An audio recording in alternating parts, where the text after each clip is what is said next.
जय गुरु जी, जय संगत जी। ओम नमः शिवाय। शिव जी सदा सहाय। ओम नमः शिवाय। गुरु जी सदा सहाय। जय गुरु जी। शुक्राना शुक्राना शुक्राना मेरे गुरुपा। संगत जी, आज का सत्संग मेरे गुरुपा के लिए है। शुक्राना सत्संग है कि किस तरह से गुरु जी ने, मैं उनको जानती भी नहीं थी और उन्होंने मुझे अपने चरणों में लिया। आज जो भी बुलवाएंगे गुरु जी ही बुलवाएंगे। मैं कुछ नहीं बोलूंगी, जो भी बोलेंगे गुरु जी ही बोलेंगे। तो संगत जी, ये लास्ट 2023 थर्ड और 5 अक्टूबर की बात है, जब मेरे घर में बहुत झगड़ा हुआ और मेरे पति अंकल ने मुझे और मेरी दोनों बेटियों को रात को 8 बजे घर से निकाल दिया। मैं अपने मायके चली गई। साल भर मैं वहां पे रही। संगत जी, मैं खून की आंस रोती थी। और इस बार का झगड़ा ऐसा हुआ कि कोई उम्मीद नहीं थी कि मेरा घर वापस से बसेगा। मैं बहुत रोती थी। जब सब सो जाते थे तो मेरे पास मोबाइल भी नहीं था। मेरी माँ जब सोने जाती थी तो मैं अपनी मम्मी का मोबाइल लेके देखती थी और रोती थी। रात को 3, 3:30, 4 बजे मैं सोती थी। ये डेली का मेरा रूटीन हो गया था कि कैसे होगा मेरे बच्चों की पढ़ाई, मेरा खर्चा, मेरे बच्चों का खर्चा आगे। मेरी बेटी 24 इयर्स की है, उसकी शादी। छोटी वाली 19 इयर्स की है, उसका कॉलेज, उसका करियर, सब दाव पे लगा हुआ था। तो मैं मोबाइल जब रात को लेती तो मुझे कई ऐसे मैसेज आते कि जब तक तू गुरु नहीं बनाएगी तब तक तुझे सही मार्ग नहीं दिखाई देगा। तो मैं हमेशा सोचती थी मैं किसको गुरु बनाऊं। मैं तो किसी को जानती भी नहीं। और जबकि मैं इतना पूजा पाठ तब करने लगी थी संगत जी। मैं कभी भी इतना पूजा पाठ नहीं करती थी, लेकिन अपने आप को शांत करने के लिए कि पूजा पाठ करूंगी तो मेरा मन शांत होगा। मैं बहुत नेगेटिविटी से घिर चुकी थी। तो ऐसा हुआ कि मैं ये सब गुरु का एक मैसेज वगैरह पढ़ती थी तो एक दिन मैं मेरे रूम में एक शंकर भगवान की तस्वीर लगी हुई थी। तो कोई नहीं था रूम में। जब मैं नहा के निकली तो मैं उनके आगे बहुत रोकी। मैंने उनसे ये कहा कि गुरु भगवान जी, आज से मैं आपको ही गुरु मानती हूँ। मुझे नहीं समझ में आ रहा मैं किसको गुरु मानूं। तो मैं आपको ही अपना गुरु बनाती हूँ। और मैं बहुत रोई तस्वीर के सामने खड़े होकर। उसके कुछ दिन बाद मुझे रात को जब मैं मम्मी का मोबाइल लेती तो गुरु जी के जैसे स्वरूप, सत्संग, सब, तब मैं कुछ नहीं जानती थी। मैं गुरु जी के बारे में बिल्कुल जानती ही नहीं थी कि सत्संग क्या होता है, ये गुरु जी कौन है।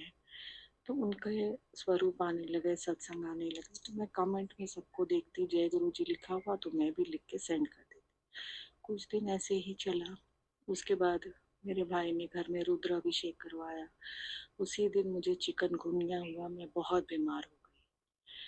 फिर 2-4 बार हस्बैंड से कांटेक्ट करने की कोशिश की कि क्या करना है, अब आगे कैसे। तो वो सीधा ही मुझे मना कर रहे थे कि अब हम एक साथ नहीं रह सकते, तुम मेरे घर में नहीं आ सकते। तब संगत जी, मेरे पास कोई चारा नहीं था। मैंने एक वकील किया, भाई का ही फ्रेंड था, उससे कंसल्ट किया। उसने नोटिस भेजी। पहली नोटिस गई तो इन्होंने बोला मुझे मिलना है। हम लोग बाहर सड़क पे मिले तो इन्होंने सीधा ही पूछा तुम्हारा डिमांड क्या है। तो मैंने बोला कि जब आप नहीं लेना चाहते हो तो मुझे, मतलब मेरे बच्चों का करियर है, मेरा आगे का भविष्य है, तो आप सोच लो क्या देना है क्या नहीं देना है। तो दूसरी नोटिस फिर गई। फिर इन्होंने जब नोटिस जाती थी तो ये थोड़ा सा 1-2 दिन के लिए हड़बड़ाहट करते, फिर शांत हो जाते थे। अब इसी तरह से चल रहा था। फिर जब थर्ड नोटिस गई तो इनको लगा कि इन्होंने शायद, मतलब मुझे किसी से पता चला कि इन्होंने मेरे वकील के वो खरीदने की कोशिश की, मेरे पति अंकल ने। जब उसने हाथ उठा दिया कि नहीं, मैं अपनी बहन का केस लड़ रहा हूँ और तुम्हें किसी भी हालत में जीतने नहीं दूंगा, तो शायद इन्होंने फिर दबाव में आकर मुझे ये किया कि ठीक है आना है तो आओ। लेकिन मैंने इनको कहा कि आप लिख के दीजिए कि आप कभी गाली गलौज नहीं करेंगे, मारेंगे नहीं। लेकिन ये उसके ऊपर तैयार नहीं हुए। लेकिन मुझे मेरे भविष्य बच्चों के भविष्य की चिंता थी। मैंने सोचा कि जाने दो, जो हुआ सो हुआ। वो आने के लिए तो बोल रहे हैं ना, फिर मैं वापस आ गई। लेकिन मेरे हस्बैंड का स्वभाव बिल्कुल नहीं चेंज हुआ। वो अभी भी बोलते हैं कि तुमको भी मालूम है कि मैंने तुमको नहीं बुलाया, तुम खुद से आई हो, किस लिए आई हो तुमको भी मालूम है। मतलब जब झगड़ा करते हैं तो हमेशा ये ताना मारते हैं कि मेरी मजबूरी थी, मेरे पास दो बेटियां थी, मुझे कोई और रास्ता नहीं सूझ रहा था, इसलिए मैं वापस चली गई।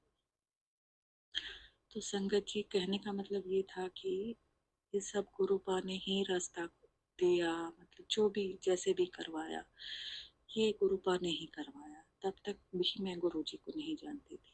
मैं वापस से अपने घर आई। फिर फरवरी में मैं ऐसे मोबाइल में छोटे छोटे वाटरफॉल्स के इमेजेस देख रही थी, तो मेरे मन में आया कि मैं भी छोटा सा एक वाटरफॉल अपने छत के कोने में बनाऊं। तो मैंने बनाया, तो मेरे मन में आया कि उसके नीचे मैं शिवलिंग रखूं, तो मैंने दिया का शिवलिंग बना के रखा।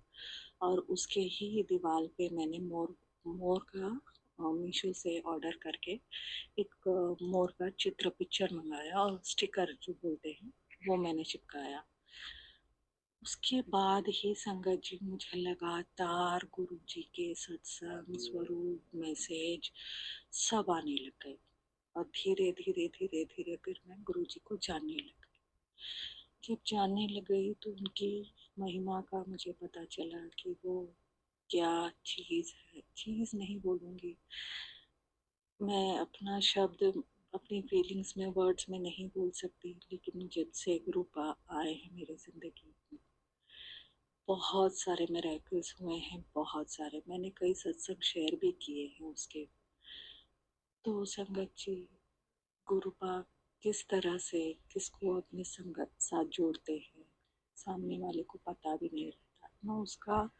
उतना ये रहता, मैंने बताया ना, मैं पूजा पाठ भी ज़्यादा नहीं करती थी। शाम को घर में दिया जलाना है इसलिए मैं जला देती थी, लेकिन मेरा पूजा पाठ में इतना मन नहीं लगता था।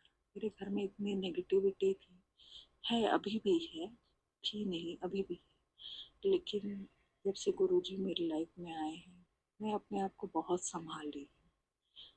अब मुझे कोई कुछ बोलता है तो इतना इफेक्ट नहीं करता है। इंसान हूँ, उस वक्त लगता है, फिर छोड़ देती हूँ। लेकिन जब से गुरुजी आए हैं, बहुत बहुत बहुत शुक्राना गुरु का। सबसे पहला तो शुक्राना ये कि आपने मेरे जैसे इंसान को अपने चरणों में लिया, मेरा हाथ। आप बोलते हैं कि मैं एक का हाथ थामता हूँ तो उसके पूरे परिवार को ब्लेस करता हूँ। इसके लिए शुक्राना शुक्राना शुक्राना गुरुपाल, लख लख भारी शुक्राना।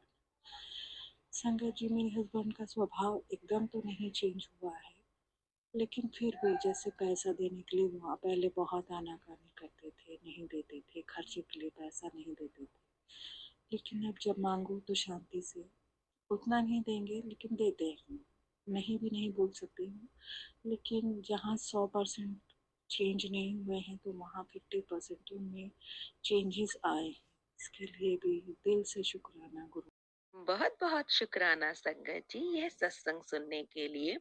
संगत जी, अगर आप भी अपना कोई सत्संग गुरु परिवार के साथ, गुरु संगत के साथ शेयर करना चाहते हैं, तो आप हमें ऑडियो रिकॉर्ड करके, लिख कर या वीडियो रिकॉर्ड करके भी भेज सकते हैं। हम कोशिश करेंगे कि हम आपके सत्संग गुरु परिवार के साथ इस चैनल के माध्यम से शेयर करें। संगत जी, आज के इस सत्संग को हम यहीं पर विराम करते हैं। यह एक सेवा है जो हम सभी को करनी चाहिए। जय गुरु जी, शुक्राना गुरु जी।